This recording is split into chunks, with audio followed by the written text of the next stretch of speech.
할렐루야. 사랑하는 성도 여러분, 오왕동 목사입니다. 우한발 코로나 바이러스가 수개월 동안 지속되면서 사회 전반에 걸쳐 예상치 못했던 많은 변화와 어려움이 일어나고 있습니다. 그러나 세상의 그 어떤 변화와 불같은 시험과 환난 속에서도 하나님은 택하신 자기 백성들과 교회를 언제나 지켜주셨습니다. 금번에도 하나님께서 우리 성도들과 교회를 반드시 지켜주실 것입니다. 그러기 위해서 우리는 다음과 같은 7가지 신앙 수칙을 가지고 하나님께 나아가야 할 것입니다. 첫째, 꼭 주일 예배를 드려야 합니다. 부득이한 경우에는 인터넷 예배를 드리더라도 평상시에도 자기가 섬기는 교회 예배를 드리듯이 인터넷 예배도 가능한 자기 교회의 예배에 참여해야 합니다. 왜냐하면 예배란 단순히 은혜 받기 위한 수단이 아니라 하나님이 우리 모두에게 주시는 특별한 하나님의 축복의 시간이기 때문입니다. 인터넷 시대의 우리 교회에 공동체, 함께라는 단어를 잊어버리면 그렇지 않아도 개인적이고 이기적인 시대, 편의주의적인 시대의 영적인 미아가 되기 쉽고 그 순간 원수마귀는 우는 사자처럼 삼킬 자를 찾기 위해 돌아다니다가 여러분에게 늑달같이 덤벼들게 될 것입니다. 둘째, 반드시 기도하는 시간을 가져야 합니다. 기도의 중요성은 아무리 강조해도 지나치지 않습니다.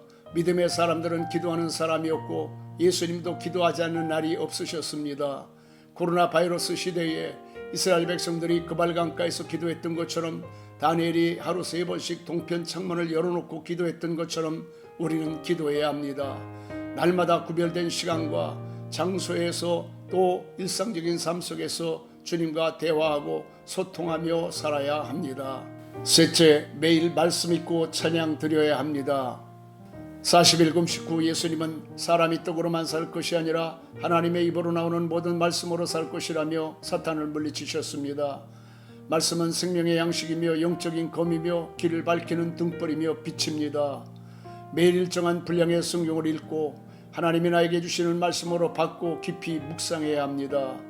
찬양은 잠자는 영혼을 깨우며 큰 위로를 얻게 하며 기쁨과 용기를 주며 주님과 더 깊은 사랑에 들어가게 합니다. 유튜브 등 핸드폰을 열면 매일 쏟아져 나오는 은혜로운 찬양으로 날마다 여러분의 영혼을 샤워해야 합니다. 가급적 큰 소리로 말씀을 낭독하고 기도하고 찬양해야 합니다. 그리하면 7배나도한 하나님의 성령의 역사를 경험하게 될 것입니다.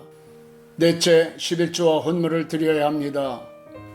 11조와 헌금은 구원받은 자의 의무이며 특권입니다. 예수님의 목회 현장에서도 11조와 헌금을 드렸고 예수님도 이것을 금하지 말고 멈추지 말아야 한다고 말씀하셨습니다.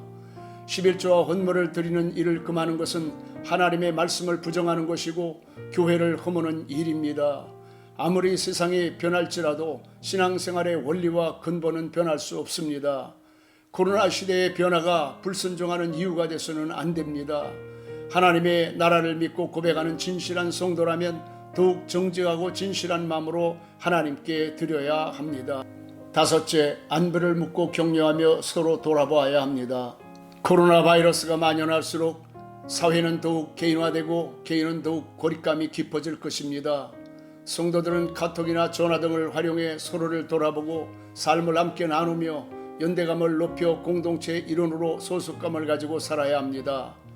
특별히 그동안 교회에 충성을 다해온 직분자들은 물리적인 공간에서 일하는 사역이 줄어들면서 소외감이 찾아오거나 자존감이 떨어질 수 있습니다.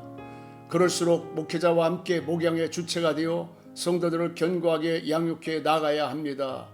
그리할 때 교회는 더욱 건강하게 세워질 것이며 여러분의 영혼도 힘을 얻게 되고 주님 앞에 시들지 않는 면류관을 받게 될 것입니다. 여섯째, 일주일에 한 번 이상 성전에 나와야 합니다. 우리 속담에 눈에서 멀어지면 마음에서도 멀어진다는 말이 있습니다. 하나님의 역사는 만남 속에서 이루어집니다.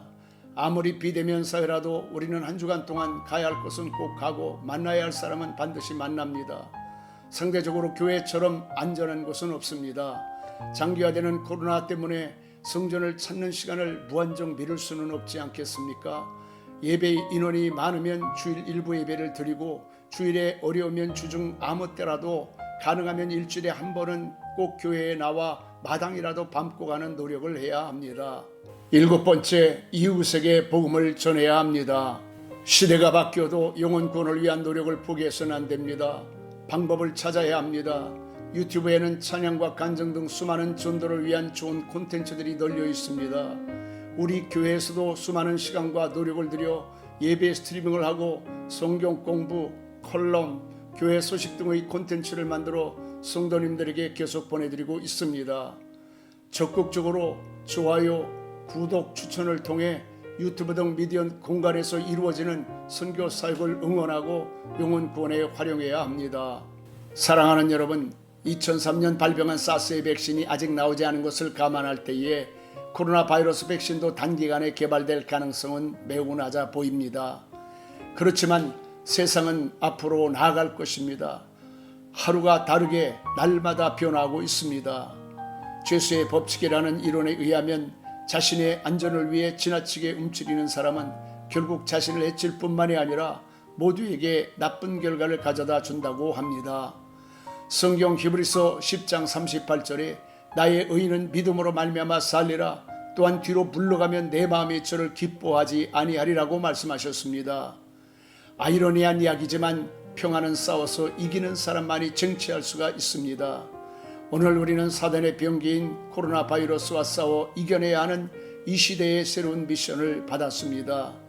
사랑하는 성도 여러분, 7가지 전투 수칙을 잘 숙지하고 교회와 연합하여 대오를 이루어 앞으로 나가야 합니다.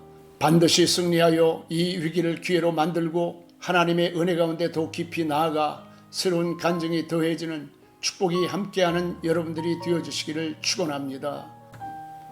여러분을 사랑하고 존경합니다. 축복합니다. 감사합니다. 아멘.